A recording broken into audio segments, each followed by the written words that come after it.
hindi ko daw binati yung aking bike. Kasi may konting dinenel ko siya. Kasi baka ma-outside ko lang mo ako. By the grace of God, and with a feeling of humility, and profound gratitude, I take my post as Chief of the Assistant Chief of Air Staff Corporation AC.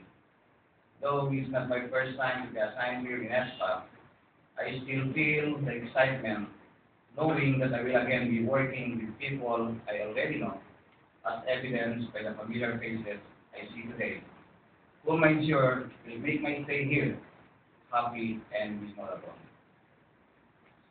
At this point also, may I take this opportunity to thank our Commanding General, the Air Force, for giving me the chance and privilege to serve under your administration. I just hope, sir, that I can meet the expectation of your high standards of professionalism. Count me as one of your avid team members in the Air Force. I know the job ahead of me is no joke, most especially because we have a commanding general who is very bright and very workaholic, as mentioned by our Tony. Meticulous Vice Commander, who is present, and the Chief of Air Staff with a high standard. But I hope, with the help and the guidance of the Team Air Force, I can handle the expectation and accomplish our mission.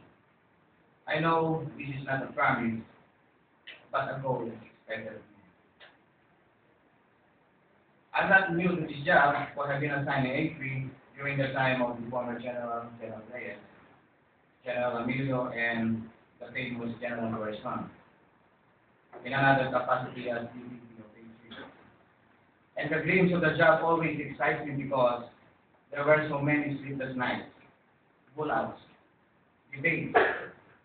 Kilala niyo naman si Colonel Pirel, so General Pirel pala.